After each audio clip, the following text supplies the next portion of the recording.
by Sideline Sports Network. Hope y'all are all having an old-tastic evening. I am currently looking at the games that we had talked about last week. On Thursday, we called off the first 7, 2, 3, 4, 5, 6, 7. So now we're starting with Wake Forest, Pitt, University of Crybabies, and North Alabama. And I can't say what I want to say about that last school we play every year. But, anyways, I'm not going to make people wait too long. I was trying to let some people get in here. Well, I will. I actually wait till some people get in. But this card is being given away. It's an Honors Jameis Winston card. There's not a whole lot of them from what I understand. There's a lot of honor cards, but there's not a lot of Jameis Winston honor cards. And then I've got the patch. Supposedly that's game worn. I don't know if we can believe that or not. But that's what Panini says. That it is a game worn patch Jameis Winston card.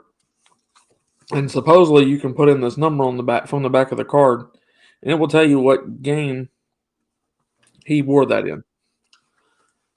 I don't know if that's true or not. I haven't tried it because I think you have to register the card to your name and all this other stuff. So, but anyways, tonight this one is getting given away to one of you that did the YouTube thing that I told you about. It was all over the YouTube channel. I think 39 people successfully did what I asked, which was like and comment on the YouTube post. I think 39 of you did it by 5 o'clock today. I know who the winner is. I generated it earlier. So y'all know it's completely 100% random because I don't know any of y'all's names on YouTube. Most of them are numbers and a couple of letters, so I don't know who's who. So I didn't pick my favorite person or nothing to that nature. But the person I ended up picking, I got to go see, and I see as far as who they were, and I will actually click over to that so I can tell you who won. There's enough people in here. Jenna Nelson is who won the card. So, Jenna, if you're watching this or you watch this back, DM me and let me know where you want me to send your Jameis Winston honors card to, and I will send it to you. If you do not claim it within 24 hours, which is tomorrow by this time, I will put it back up for someone else to get. But as of right now, Jenna, you are the winner. Everyone, we talked about the first 7 games of the season. And, it's really hard for Florida State fans not to be biased and say that we're going to win every game. Here's the weird part. For the 2023 season, I don't think there's a game that we can't win. I think we can win every game that we're going to play. It's just the nature of will we? Will we slip up? Will there be injuries that happen that might stop us from winning all games that we play? But I don't think that there's a game that Florida State plays in this year that they're not going to be competitive enough in that they couldn't pull out a win. So it's really hard. So far, James and I have them 7-0. So it's really hard for me to say that we're going to go 12-0 because that's an extremely, and we say it, nonchalant. That's like an extremely hard thing to do. To go 12-0 in the regular season is not something that's not simple. That is not an easy task by any measure. So it sounds easy because we can say it easily, but it's really not an easy task. That's something that's hard to do. So don't get caught up in, oh, we should go 12-0 or we should go 13-0. VJ Sierra says if we come out of September without a loss, we run the table. Plus, we win the ACC. We go 13-0. I will say that September is the most difficult month of the schedule because in September you play LSU and Clemson. So I will definitely agree that that's the most difficult month. As far as paper says that those are the 2 hardest games on the schedule. So I would agree with VJ on that. Here's the weird thing. Pitt could be a very good team this year. They are losing some, but they're gaining a lot. They actually did a decent job in recruiting for the past 3 years. They also did a really good job in the transfer portal as well, and plus what they were already returning. So Pitt's going to be a hard game just because we're going to Pitt. And over the years, Florida State hasn't played Pitt great. It's not like we've just blown them out every time we've played them. 2013 being, the difference. The only one that we've really handled everybody in. And I still think Pitt gave us a little bit of trouble in the first 2 quarters of that game. But regardless, we don't play Pittsburgh very well. Should we beat them? Probably. Is it going to be a game that we're going to have to play at our best, make the least amount of mistakes? Probably so. One, we're going to be at their home. Two, we will be highly ranked, in my opinion, by the time we get to Pittsburgh. So they're going to want to knock us off badly, not just for the measurement of winning the ACC, but also putting them in national recognition. They would really like to beat us at that point because I think Florida State will be highly ranked at that point in the season. And the reason I'm picking out Pitt is because Miami's garbage. Florida's probably going to take a step back this year. I think Florida's actually going to be worse than they were this previous year, which they played us very well. We beat them by what was it, a touchdown in total? I think it was 45-38, right? So it's not like we blew them out. I want to put a little bit of emphasis on this game as well, because y'all were giving my guy a hard time about this. North Alabama is definitely one of those sleeper games. It really is. I know that people look at this and like, we should just completely annihilate North Alabama. Okay, maybe so, but where this game falls at in the schedule between your two interstate rivals, and you're coming off of, that game with Miami, which is, regardless if we blow them out or not, it's still a very emotional game. There's going to be a lot of people they're going to be extremely focused and honed in on what they did with Miami, that North Alabama could be a team that you overlook. Should you overlook them? No. But we're talking about 17, 18, 22-year-old kids, outside of Jordan Travis and Fabian Lovett. You're talking about the majority of these guys being in their early 20s.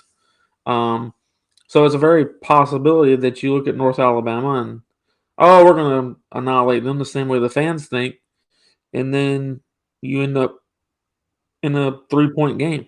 You don't want that to happen. Not stating that it should happen, I'm stating it could happen, and that's what Chip was trying to say.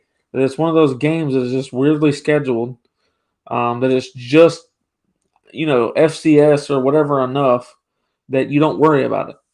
As far as not just us as fans, but us as a team. So that's why North Alabama is a weird game, because it is in between our two interstate rivals, plus the ACC championships right after that. But we played Duke this year, which everybody's seen what Duke was able to do last year. First year head coach, they took them 9-4, I believe. And Duke played really well all year long. They have 78% of their offense coming back, and they have 81% of their defense coming back. Their defense wasn't great, but scheme wise, they ran they did some things very well.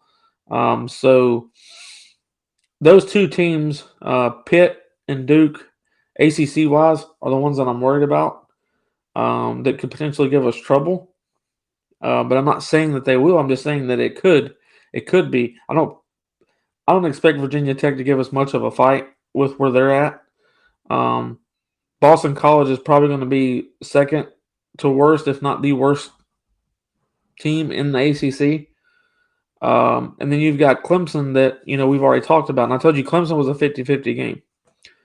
We're playing at Clemson, so that makes it a little bit different. But here's the thing. If you lose to LSU, that doesn't mean that you're out of the college football playoffs if you run the table with the rest of the schedule. Or, let's say you beat LSU and you lose to Clemson, that doesn't put you out of the ACC championship or the college football playoff. So to state which one's more important, not necessarily can I say which one's more important. So we'll say they're equally important. We need to win both. That's how I would put it. I don't think one's more important than the other because if you lose to Clemson in the regular season and you win out, you'll be able to play them again in the ACC title, assuming that they went out on their ACC games as well. So you'll get a second hack at them, more than likely. That's the percentage of that is like I think they said it was at 54% that Florida State and Clemson would play each other twice this year, right now, and that's really early.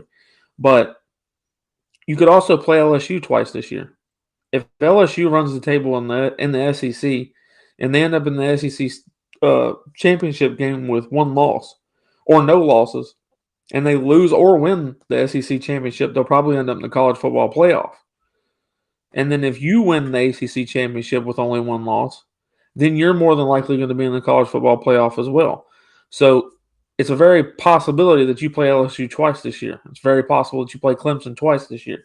So really, your two strongest scheduled games of the season could potentially be you play those games twice in this year.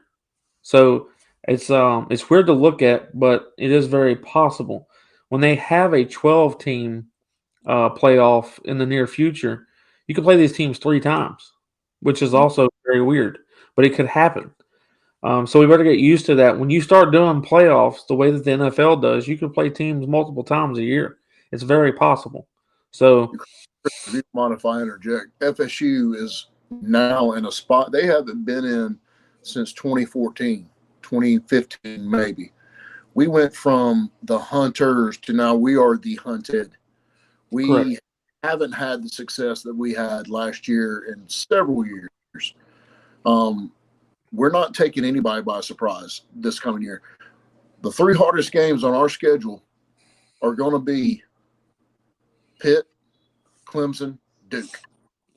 How far with the North Alabama game being an upset alert game just because it is sandwiched in between the Miami and the Florida.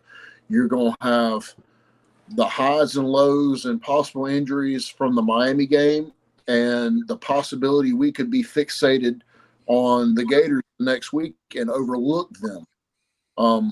But we're in unfamiliar territory that this group of Knowles has not been in.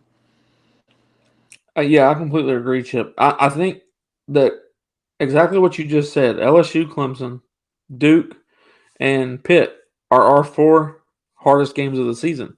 Regardless if we play them twice, once, whatever happens, those are the toughest game on our schedule.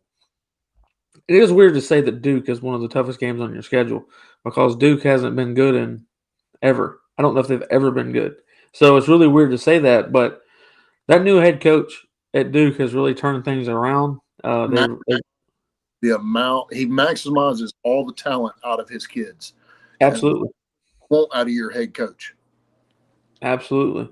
You know, the biggest question mark that the Florida Gators have this year is their quarterback situation.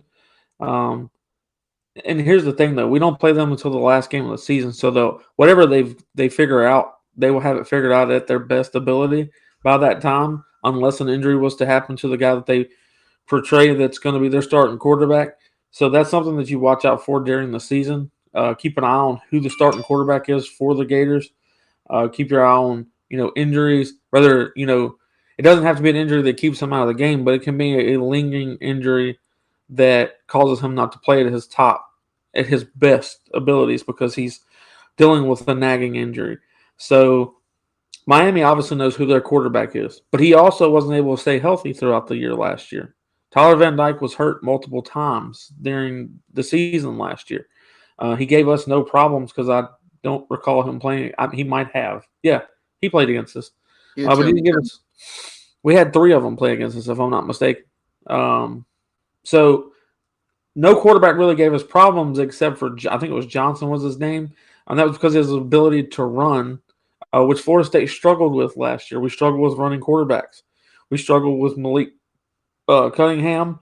We struggled with whatever the Wake Forest quarterback's name was. We struggled with, NC State's quarterback that only ran the ball, the backup that came in. We struggled with him.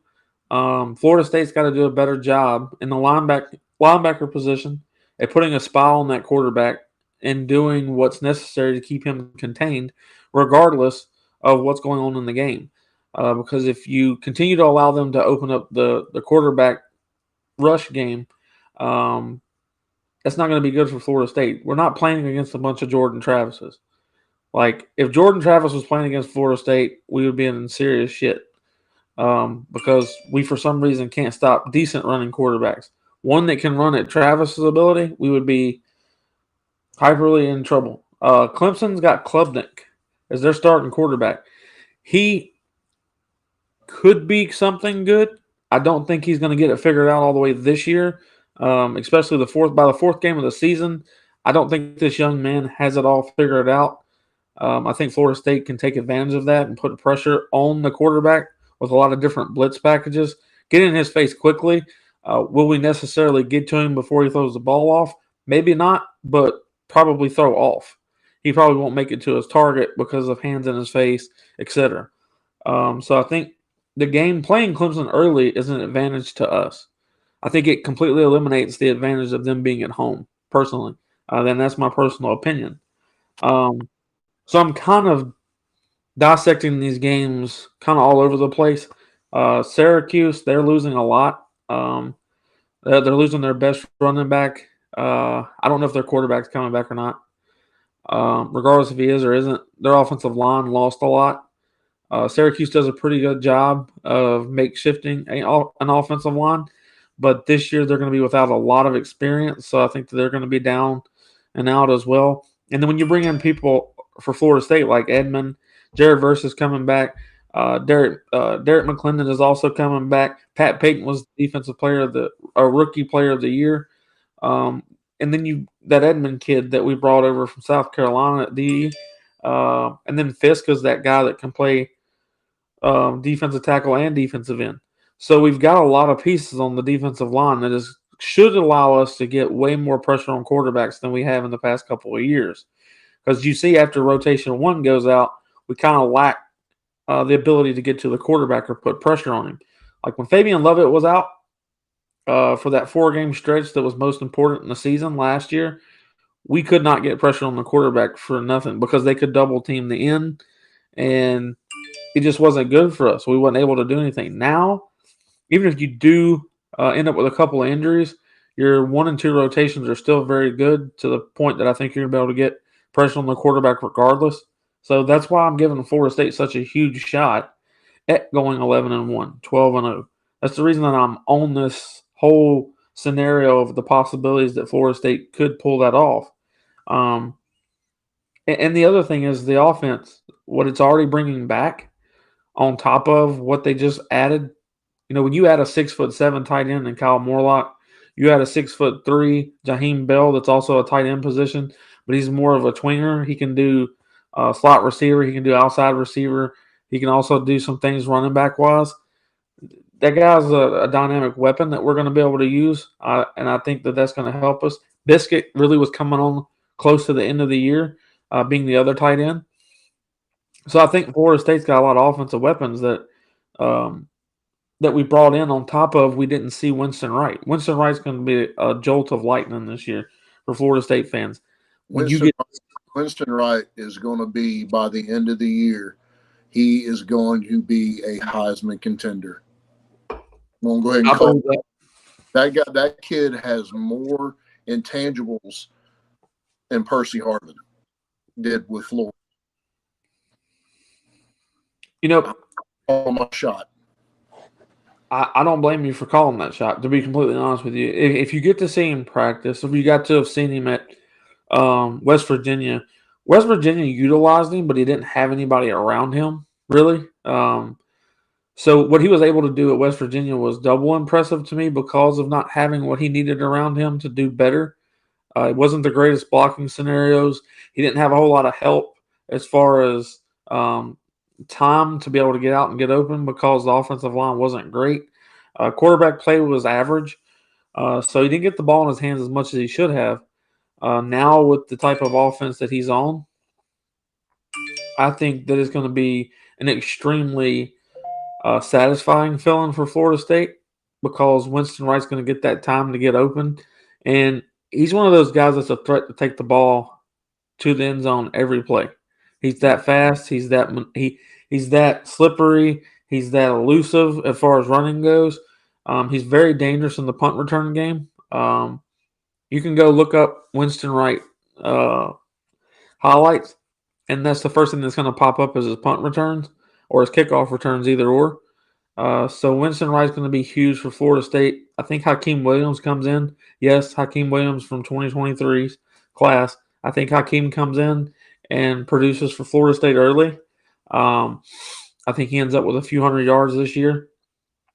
I also think that he is something that's going to uplift the wide receiver room, knowing that we're out recruiting the guys that are in there, if that makes sense. So we did a space with Antonio Cromartie this past week.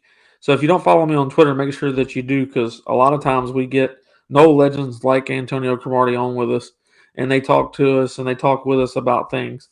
And Cromartie will tell you that if they're a real coach, they should tell you this. But Antonio Cromartie, being one of the most realist people I've ever spoke to, he said that his job as a coach is to out recruit you every year. And he tells that to his guys. My job is to get someone better than you every year. And that's supposed to lift that expectation. That's supposed to lift that competition. That's supposed to make you get better because it's very possible that your job gets taken. So, with that said, I think that when in Patrick Surtain, I think that's going to be the same case. I don't think he's going to be, oh, well, I'm not going to find a DB better than so and so, or I'm not going to find someone better than such and such. No, each and every year he's going to make sure that he's trying to get someone better than what he's got. And I think that he's going to do so. There was 5 new offers. Basically the moment that Pat Surtain was taken over and officially announced as the DB coach at Florida State, he extended offers to 5 guys that we had not offered yet. So that lets me know that he has his eyes on particular guys. He sees his defensive backs as a particular room. He did like a lot of the guys that Florida State had already offered, but he also saw 5 guys that he really wanted to offer that we had not offered yet. So it lets me know that Pat Surtain's got a plan.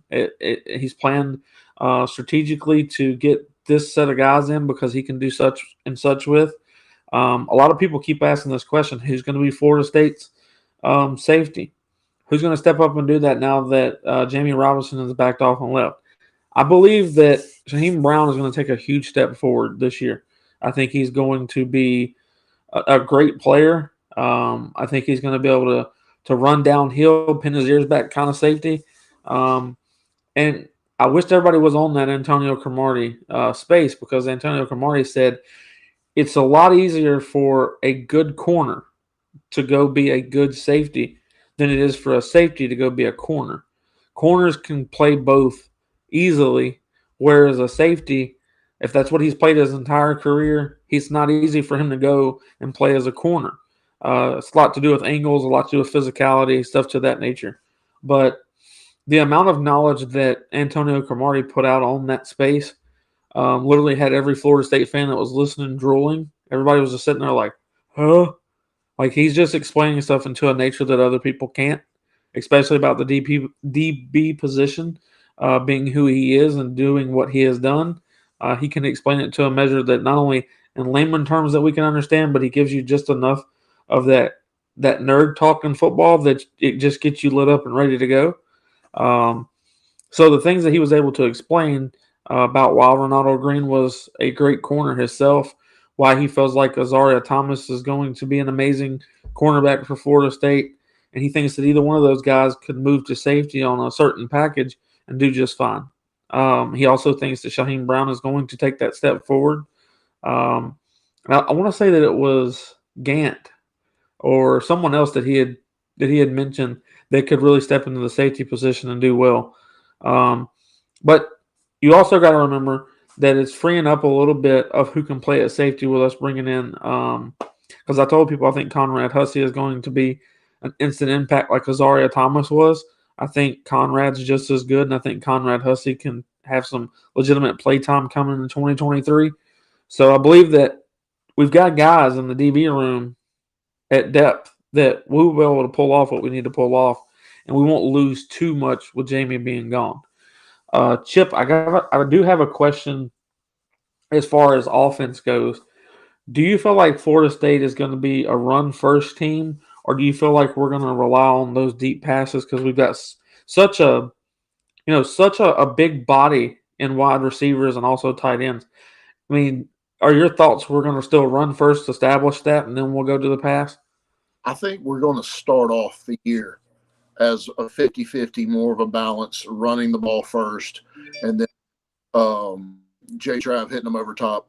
But I think as the year goes on, that passing game, and with all the receivers we have, the luxury receivers we have, you're going to see just the passing game evolving. I mean, you look at the playbook we have for Winston, even able to be used last year. Like FSU fans.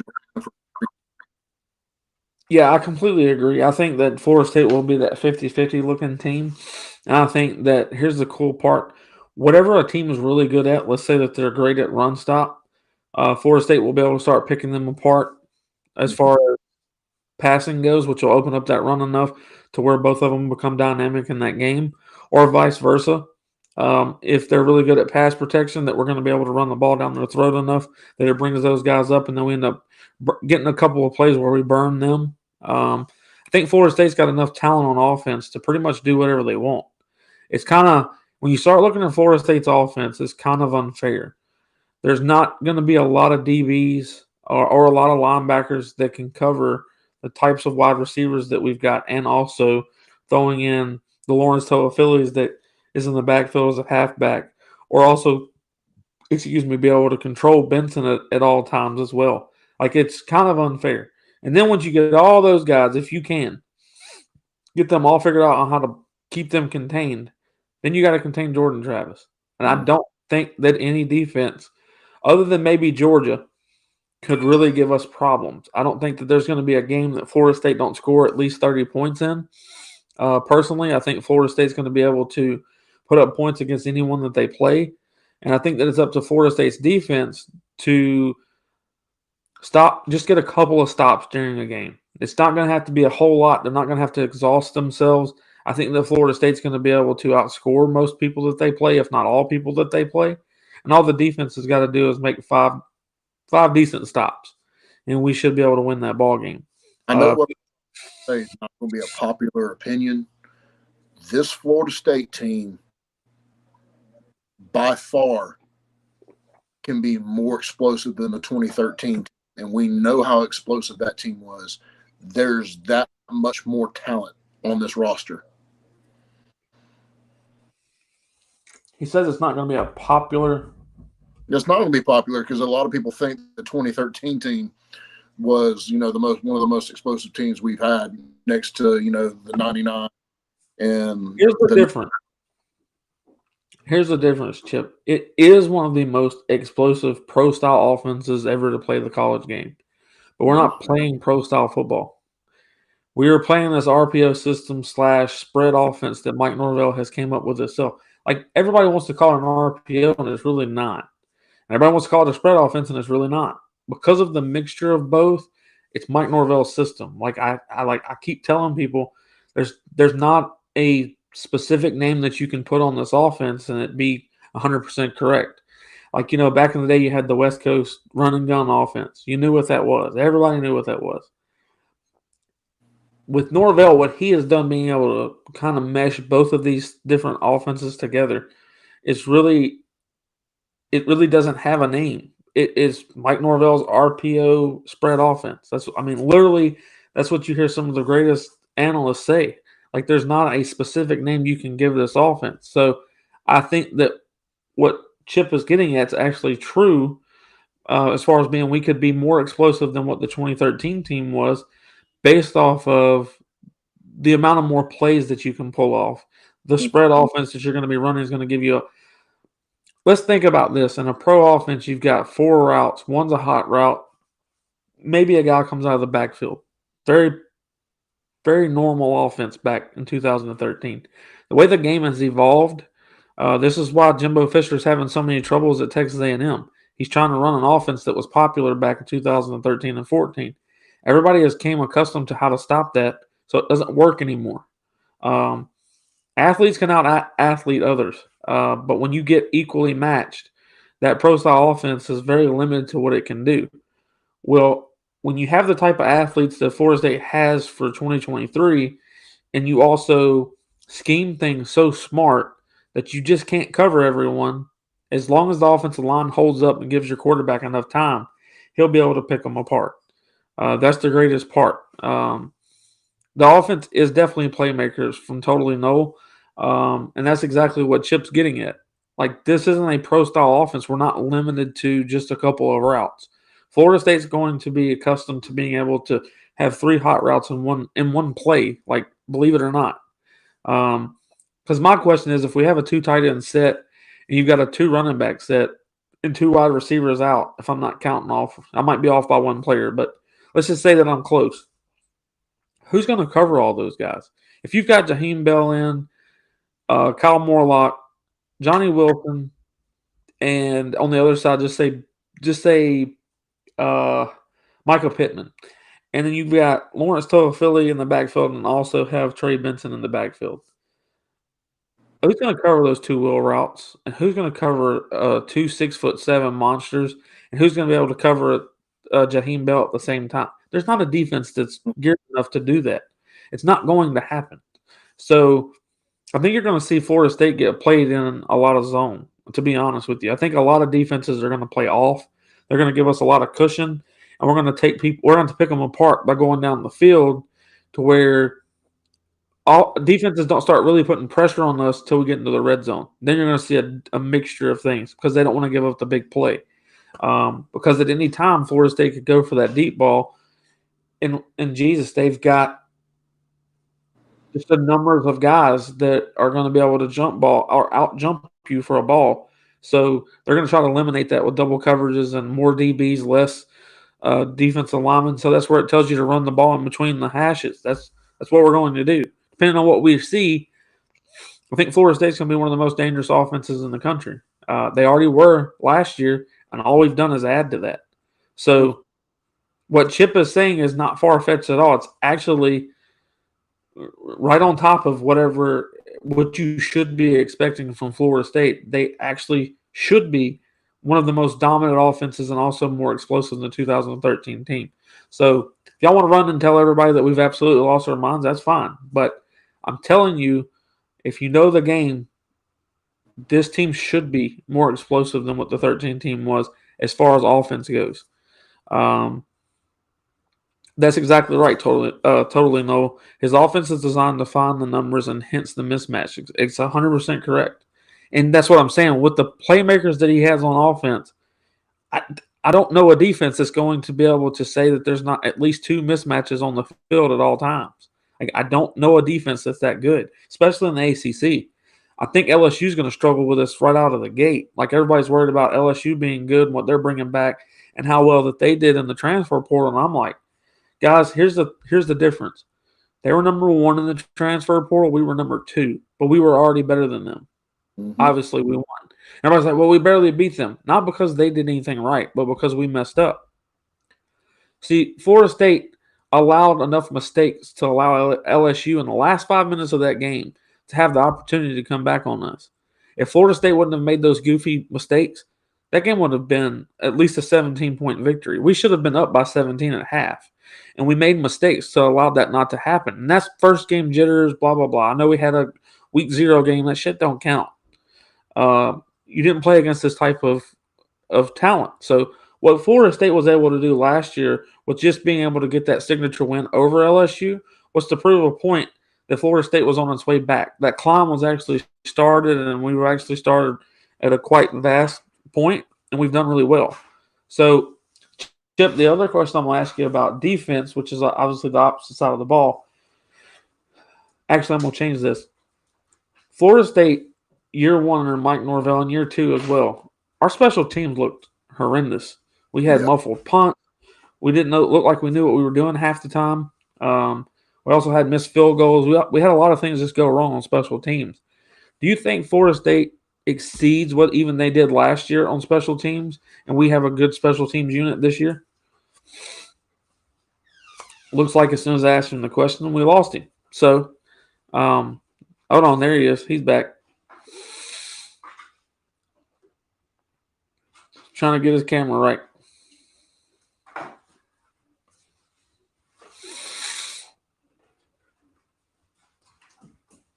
Probably leave and come back and it might work.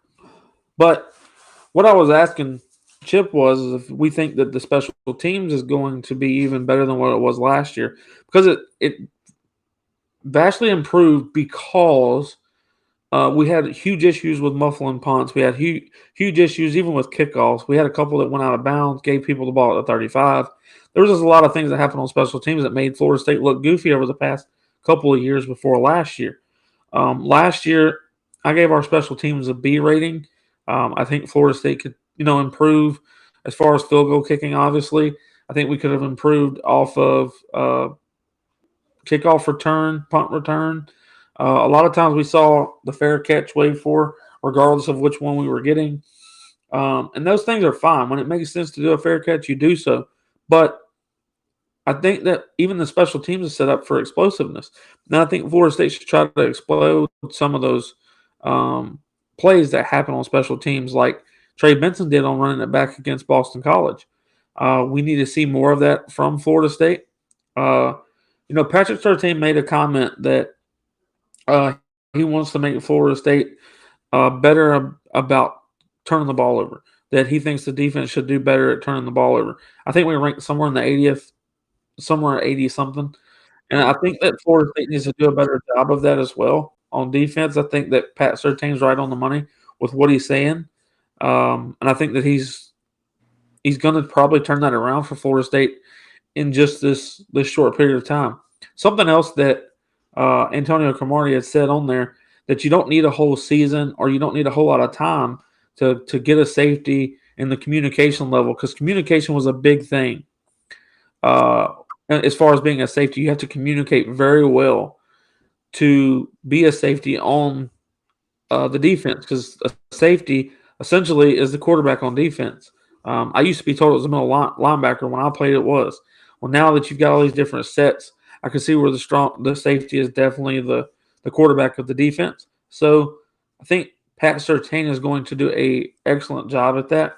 But back to Chip on what I was asking before we had technical difficulties. What do you think about the special teams this year? But the special teams here, okay, let's start with the kicking game. Fitzy, he had that midseason slump, and we know what it was. It ended up coming out that the coaches tried to change him from a 3-step drop, 2-step drop, and he was pulling everything. So he went back to his 3-step drop, and then he only missed one kick. So I think our kicking game is going to be on point. As far as returns, I call it the Micah Pittman effect. You look at what he instilled and the toughness he instilled in the receivers and in the return game and everything. Look how many big returns he made himself. And now you're going to add to all this. I mean, yeah, absolutely.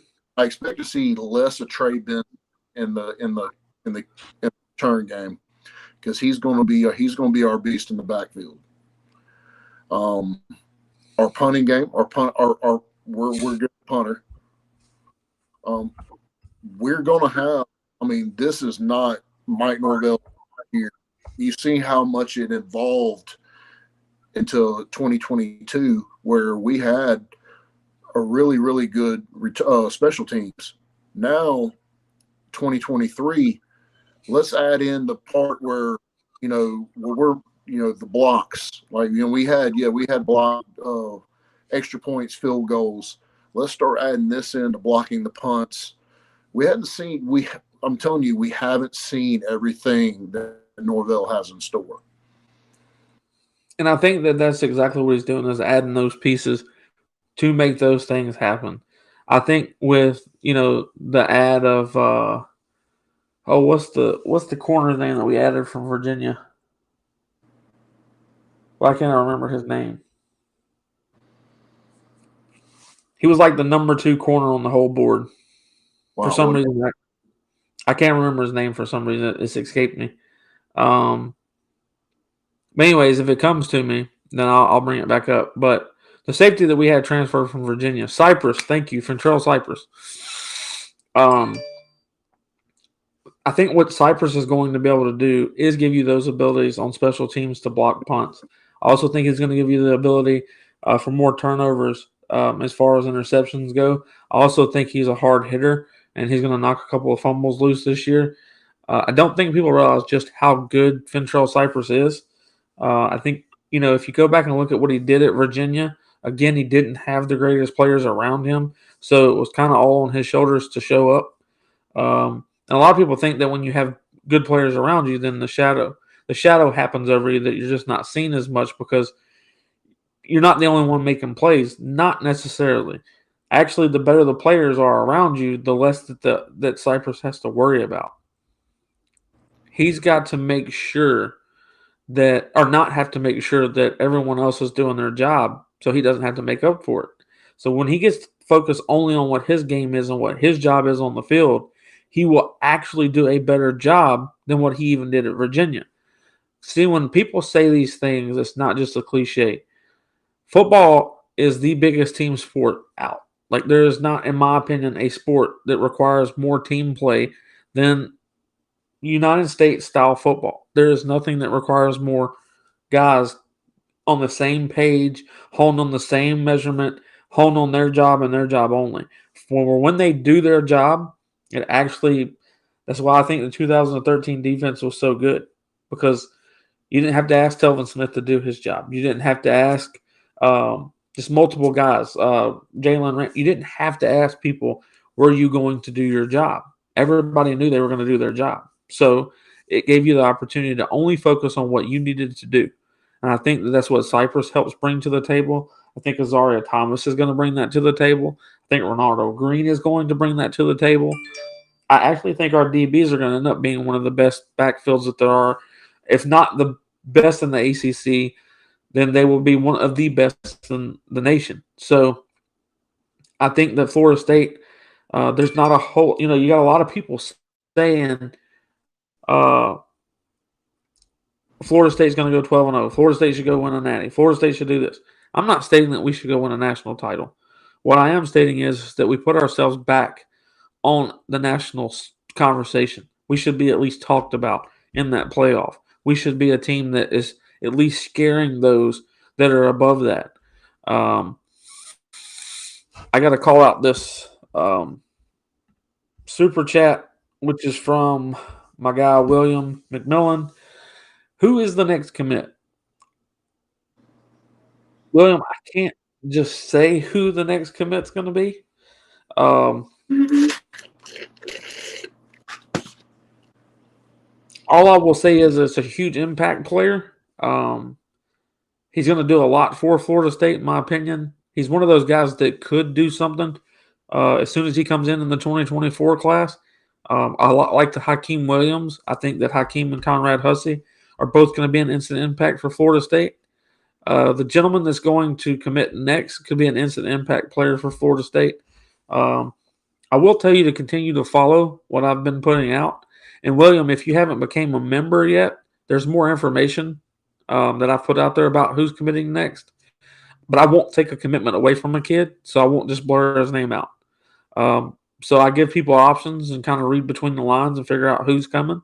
But I do a pretty good job at that, of making sure that's out there. But I won't just name them. But I appreciate the question and definitely appreciate the donation. VJ Sierra asked the question, what can we do to get the play calls in for our defense? I remember a few times we gave up a big play and it seemed like we were out of position at the snap and guys were not set. That has a lot to do with your DBs. That also has a lot to do with it depends on who's on the field at those times, but who's looking at those play calls, and those play calls should be able to come in quicker. That comes from the callers, but two, your DBs on the field should have already called out that play. how do I say this the right way without it making it sound like I'm going after a coach? There's a particular coach that's not here anymore that was causing a little bit of that issue, in my opinion. He wasn't making sure that his DBs got the play call in enough time or at a quick time. I've already called out William McMillan.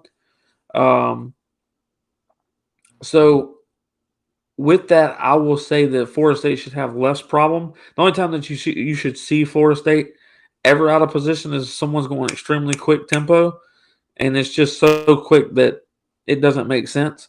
And at that time, what you're supposed to do is everyone should do exactly what they did the play before. That's your job at that point because it's a better chance of that happening than you just completely being out of position and acting like you don't know what to do. At least do the job that you did the play before. And that's supposed to be up here. They're supposed to know that, but I can definitely see where they could get lost. But you should not see that this year. The improvements that the defense is making, you shouldn't see that. So I'm with you. That shouldn't happen. But it did happen last year, and it kind of frustrated me as well. But I did notice who was not getting the play call in quick enough, and also hear that afterwards. Here's the cool part: a lot of the players do talk. They don't talk bad about anyone, but they do hold certain coaches and certain players accountable. And at those times, they will tell me, Chris, so and so should have done this. But it's not calling them out, and I'm not about to put it out there either. But accountability is accountability. And there's times where they say X, Y, and Z, and I can only use Y or Z, or only Z. Can't talk about X and Y. And I hope I'm not losing y'all with what I'm saying. There's certain things I can't say. There's certain things I won't say because they don't want it said. So I respect what they ask me not to say more than more than I respect what they ask me to say. I respect what not to say. Appreciate that, VJ. VJ says you guys are doing a great job with the show. Smash the like button, everyone. Please do so. And also pay attention to that you can become a member. There are 3 levels of membership. You can become a silver chief, a gold chief, or a platinum chief. All those have different perks. And obviously, the more you pay, you end up with all of the perks that are available. So if you haven't became a member yet, don't wait until the season starts to become a member. Go ahead and start now because we're going over a lot of recruiting stuff in the next couple of weeks. I'm going to start releasing a lot about recruits in 2024. Also, if you haven't subscribed to the channel, make sure you do so. Subscribing is 100% free, doesn't cost you a dime. And you can also hit the notification bell that lets you know every time we do go live or anytime that I drop posts. Because on YouTube, guys, I don't only have videos. I drop posts. YouTube's changed a lot. There's things to where I'm dropping graphics or I'm dropping information. So you can check that out by going to the community part of the channel. There's a lot of things that I do that go to members only, but I always make sure that there's stuff out there for the general public as well, or just my subscribers. So make sure that you go and check that out as well. We're doing everything that we can to keep everyone entertained throughout the off season. Right now, there is not a whole lot going on that can be spoke on. So I will say I will do my absolute best to do something. Chip, you ordered one of the Trey Benson cards. Yes.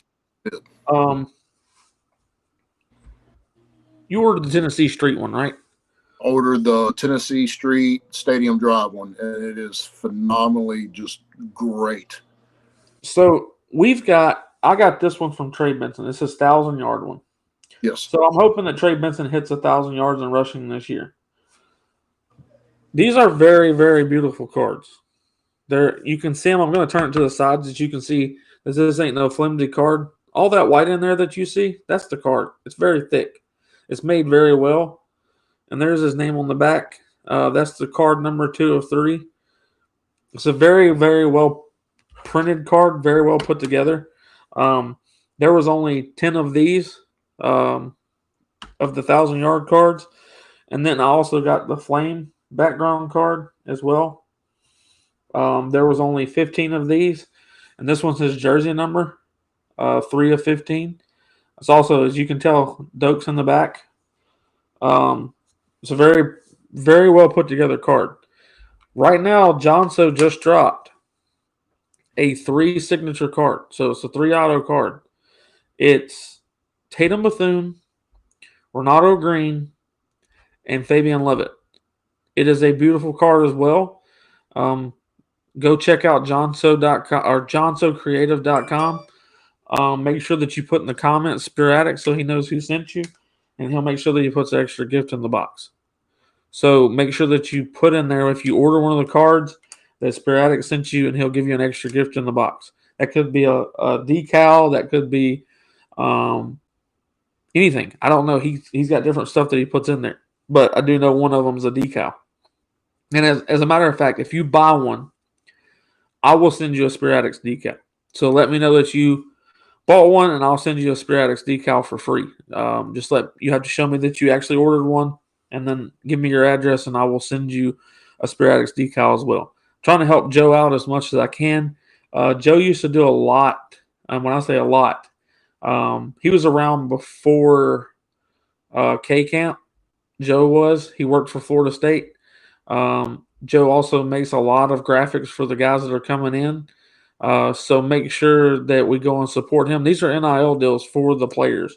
So you're not supporting just John or Joe. You're supporting the athlete. At this point, 3 athletes. So obviously we need those cards to go.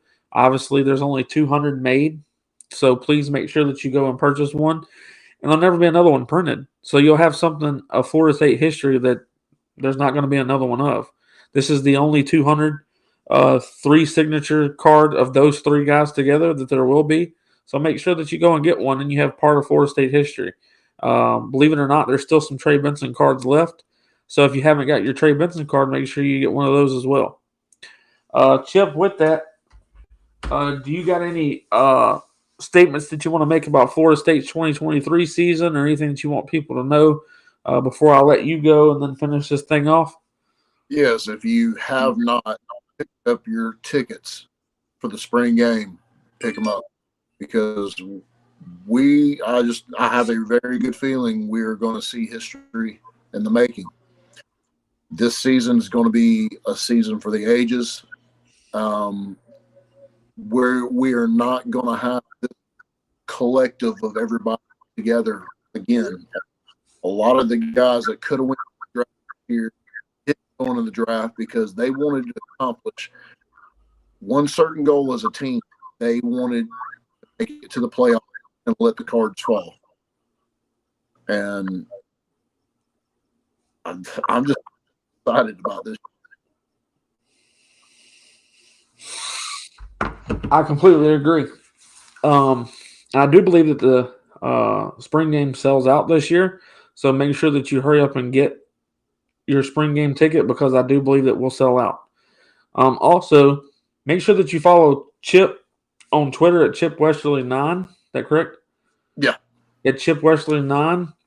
Also, make sure that you go find his Facebook group at Unconquered 850. A huge number of former Noles are on that page. Also, a lot of fans as well, but a huge number of former players are on the page. Make sure that you go and check it out. It's please join. The minute I hit 2,000 members, I have a mini helmet autograph giveaway, and it's not just one signature, it's 5 signatures. So as soon as he gets to 2,000, the entire 2,000 allotment will be up for a free helmet with 5 autos on it. So make sure that y'all go and go and join the group page on Facebook, and that is Unconquered 850. Make sure that you go and join a bunch of those, because there's a bunch of them on there. Chip, I appreciate you coming on here. Everyone, James wasn't able to make it tonight. He's out in Phoenix for the Super Bowl, so he wasn't able to come on tonight. He asked me to let y'all know that he'll definitely be back Thursday if he's got the time. He will still be in Phoenix, but hopefully he will be in his motel by that time, and we can go over the show. Other than that, I hope you enjoyed the show. I'm going to give you a couple more things before you go, so don't jump out of here yet. But 2023 season is exactly 10 years after Florida State won their last national title. There's a lot of questions about new uniforms. There's a lot of questions about what Florida State's going to do to celebrate the 10th anniversary of the 2013 national title. All I can say is that the spring game, there's going to be some announcements that are going to extremely satisfy people, satisfy fans.